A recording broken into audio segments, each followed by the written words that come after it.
I speak of, I've been on both sides of. I've been on both sides of karma, good and bad. Been distant in both ways. I've been on every increment of the spectrum of experiencing all of this. This is where it comes from. This is where the wisdom comes from. Mistakes. Mistakes. Show me a wise man, and I'll show you a man who made the most mistakes. Let me tell you something. I'm trying to stop you from all this unneeded pain. We're trying to heal you before it even starts. You're not going to have enough time in this life to make all these mistakes. So you got to learn from other people's. This is how it goes down. This is how twisted I was. I was so twisted on meth and drinking and power and money and violence and weapons that I thought that I was the issuer of people's karma.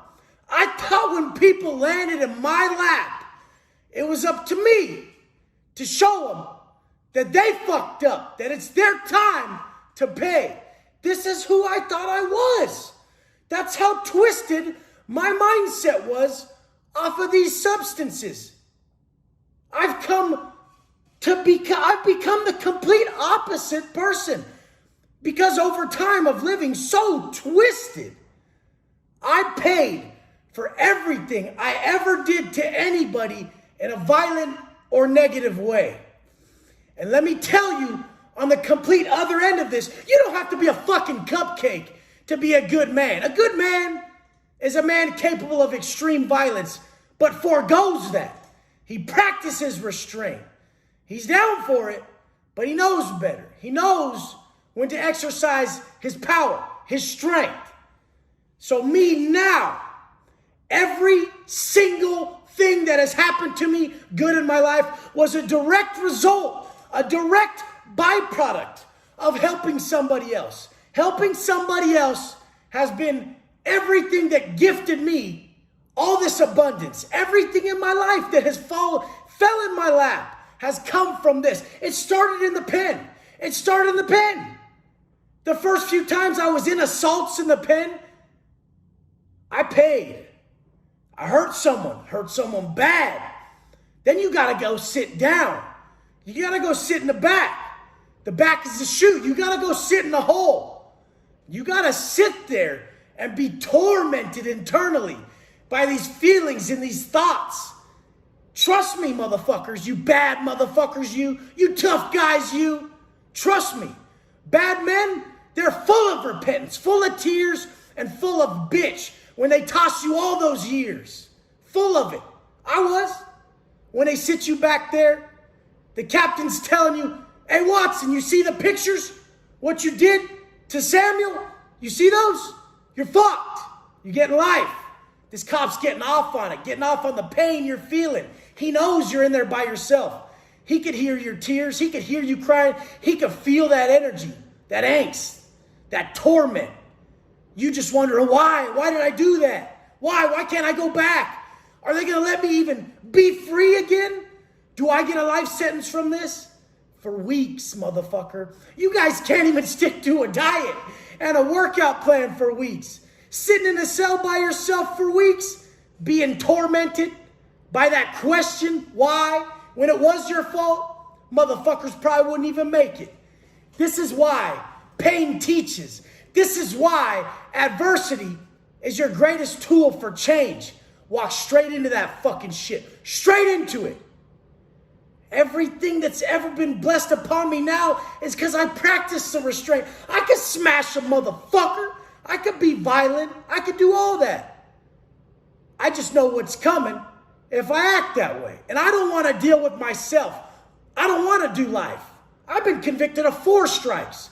4 violent felonies. They could only ride me on 2 on that case. Guess what? One more time, motherfucker, I'm gone. You'll never see me again. I'll be doing life. There will be no debate. This is how the Cali system works. You know how many fucking youngsters, all these shootings you hear about, over time, a 10-year period, From LA to Dago to Ventura to NorCal. Do you know how many youngsters are doing life? They'll never get out because they wanted that quick money. And it was some fucking pennies. My homie Hoodlum from fucking Tulare County, Tulare, he was 17. Got on that meth, all fucked up, fighting over a teener with his buddy, with his fucking buddy, high as fuck, spun the fuck out, just losing his fucking mind, killed his friend in an argument over a $25 sack of dope. Tulare County has some white boys that are with the business. If you don't know that area, it's grimy. It's grimy. And Hoodlum was one of them. He was 35 at the time, been down since 17. I've spoke about him before. He was the guy who got his TV taken when we were on a level 3, and he broke back in the office, took it back, and was watching it when the cops came to his cell. He's like, what? I want my fucking TV. These motherfuckers operate from a whole different spectrum of consciousness and just not even paying attention to how karma affects them. Karma's a mirror, motherfucker. Karma is a mirror. You're going to get exactly what you give. And when you give that life of pain on people, better believe that you better fucking be ready for it, and nobody is. Nobody is ready for the pain that comes with lifetime incarceration in the penitentiary. You haven't seen these dudes. You haven't seen them. You think I'm programmed? I remember when I ran into the homeboy Frank. He was a biker from NorCal. Big old fucking whip. Old school cat, been down 20 years. This was when I was first introduced to how institutionalized an individual can be. And the fact is he just would get so twisted in his cell on that dope that he would come out wigging out all the time. Heart racing, going crazy. Then he would go back in his cell, not come out for a while. He wouldn't even go to chow. He would just eat the same meal every day. One soup, half a bag of beans, and a half a sausage. Every day. Same meal for years on end. This is when I first got busted. I didn't understand what the fuck was going on. I'm like, what the fuck doesn't Frank go to chow for? He only went for chicken on the bone, only. They're like, he don't eat that shit. He just eats his soup, his beans, and his sausage. I'm like, serious? Every day? Every fucking day. The people who live like this, they become insane. Becoming institutionalized can be good and bad as long as you manage it correctly. I've learned to manage it in my benefit. But a lot of these guys get really frustrated when something's not going the way it's supposed to because they're used to controlling their little territory and their little life. You guys don't want to deal with it is my fucking point. You don't know these people's behaviors, the amount of characters you run into. It's not a movie. They're not getting out. You are? They don't fucking care.